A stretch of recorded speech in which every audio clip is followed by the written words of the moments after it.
ಎಲ್ಲರಿಗೂ ಮಕರ ಸಂಕ್ರಾಂತಿಯ ಹಾರ್ದಿಕ ಶುಭಾಶಯಗಳು.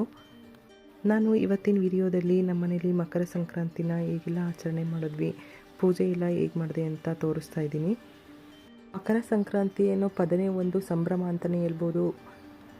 ಸೂರ್ಯನು ಮಕರ ರಾಶಿಗೆ ಪ್ರವೇಶಿಸುವ ಈ ಪವಿತ್ರ ದಿನ ನಮ್ಮ ಬದುಕಿಗೂ ಹೊಸ ಬೆಳಕು, ಹೊಸ ಭರವಸೆಯನ್ನು ತರಲಿ ಎಂದು ಹಾರೈಸುತ್ತಾ ಇವತ್ತಿನ ಬ್ಲಾಗ್ನ ಸ್ಟಾರ್ಟ್ ಮಾಡ್ತಾ ಇದ್ದೀನಿ. ನಾನು ಪೂಜೆಗಿಂತ ಮೊದಲು ನೈವೇದ್ಯಕ್ಕೆ ಅಂತ ಅವರೆಕಾಯಿ ಮತ್ತು ಗೆಣಸನ್ನ ಬೇಯಿಸ್ಕೊತಿದ್ದೀನಿ. ಈ ಹಬ್ಬಕ್ಕೆ ಮುಖ್ಯವಾಗಿ ಗೆಣಸು, ಅವರೆಕಾಳು ಮತ್ತು ಕಡುಬು ಚಿಲ್ಕವರೆಕಾಳು ಸಾಂಬಾರು ನಮ್ಮ ಕಡೆ ಮಾಡೇ ಮಾಡ್ತೀವಿ. ನಂತರ 2 ಬೇಯಕ್ಕಿಟ್ಟು ಇವಾಗ ಪೂಜೆಗೆ ರೆಡಿ ಮಾಡ್ಕೊಳ್ಳೋಣ ಅಂತ ಪೂಜೆಗೆ ರೆಡಿ ಮಾಡಿಕೊಂಡೆ. ಈ ಹಬ್ಬನ ಏನಕ್ಕೆಲ್ಲ ಮಾಡ್ತಾರೆ ಅಂತ ಅಂದರೆ ನಮ್ಮ ರೈತರುಗಳಿಗೆ ತುಂಬಾ ವಿಶೇಷವಾಗಿ ನಮ್ಮ ರೈತರುಗಳು ತುಂಬಾ ಚೆನ್ನಾಗಿ ಮಾಡ್ತಾರೆ ಈ ಹಬ್ಬನ. ರೈತರು ಬೆಳೆದಿರ್ತಾರಲ್ವ ಫಲದ ಬೆಳೆ, ಇವತ್ತು ಒಂದು ಹಬ್ಬದ ರೀತಿಯಲ್ಲಿ ಹರಳುತ್ತೆ ಅಂತಲೇ ಹೇಳ್ಬೋದು. ಅಷ್ಟು ಖುಷಿಯಿಂದ ಹಳ್ಳಿಗಳಲ್ಲಿ ಈ ಹಬ್ಬನ ತುಂಬ ಚೆನ್ನಾಗಿ ಆಚರಣೆ ಎಲ್ಲ ಮಾಡ್ತಾರೆ. ನಾವು ಕೂಡ ಅದಕ್ಕೇ ವಿಶೇಷವಾಗಿ ಈ ಹಬ್ಬನ ರೈತರಿಗೆ ಅಂತಲೇ ಮಾಡೋದು. ಇವಾಗ ನಾನಿಲ್ಲಿ ಪೂಜೆಗೆ ಎಲ್ಲ ರೆಡಿ ಮಾಡಿಕೊಂಡು ಇವಾಗ ನೈವೇದ್ಯಕ್ಕೆಲ್ಲ ಏನೇನು ಬೇಕೋ ಅದನ್ನೆಲ್ಲ ಇಡ್ತಾಯಿದ್ದೀನಿ.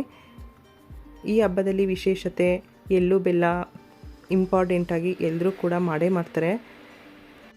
ಮನೆಗಳಿಗೆಲ್ಲ ಎಳ್ಳು ಬೆಲ್ಲ ಹಂಚಿ ಎಳ್ಳು ಬೆಲ್ಲ ತಿನ್ನಿ ಒಳ್ಳೆಯ ಮಾತಾಡಿ ಅಂತ ಕೂಡ ಹೇಳ್ತಾರೆ. ತುಂಬ ಕಡೆ ಎಲ್ಲ ಗಾಳಿಪಟ ಕೂಡ ಆರಿಸಿ ಸೆಲೆಬ್ರೇಟ್ ಮಾಡ್ತಾರೆ.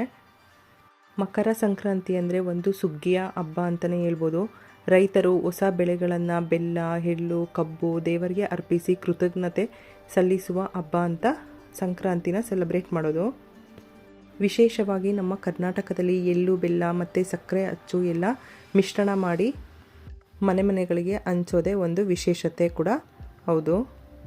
ಕೆಲವೊಂದು ಕಡೆ ಒಂದೊಂದು ಹಳ್ಳಿಗಳಲ್ಲಿ ಒಂದೊಂದು ಥರ ಮಾಡ್ತಾರೆ. ಕೆಲವೊಂದು ಹಳ್ಳಿಗಳಲ್ಲಿ ದನ ಕರುಗಳಿಗೆ ಅಲಂಕಾರ ಮಾಡಿ ಅವುಗಳಿಗೆ ಕಿಚ್ಚು ಹಾಯಿಸುವ ಸಂಪ್ರದಾಯ ಕೂಡ ಇರುತ್ತೆ. ಅಂದರೆ ದನ ಕರುಗಳಿಗೆ ಒಳ್ಳೆಯ ಆರೋಗ್ಯ ರಕ್ಷಣೆಯನ್ನು ಪ್ರತಿನಿಧಿಸುತ್ತದೆ ಅಂತ ಕೂಡ ಹೇಳ್ತಾರೆ.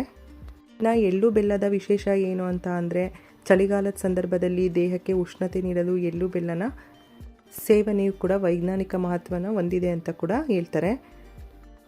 ಫಸ್ಟು ನಾನು ನೈವೇದ್ಯಕ್ಕೆ ಎಳ್ಳು ಬೆಲ್ಲ ಎಲ್ಲ ಮಾಡಿಟ್ಟು ಫಸ್ಟು ಪೂಜೆ ಮಾಡಿಕೊಂಡು ನಂತರ ಮಧ್ಯಾಹ್ನದಷ್ಟೊತ್ತಿಗೆ ಕಡುಬು ಸಾಂಬಾರು ಎಲ್ಲ ಮಾಡೋಣ ಅಂತ ಕಡುಬನ್ನ ಮಾಡಿಬಿಟ್ಟು ನಂತರ ಸಾಂಬಾರು ಮಾಡೋದಕ್ಕೆ ರೆಡಿ ಮಾಡಿಕೊಂಡೆ.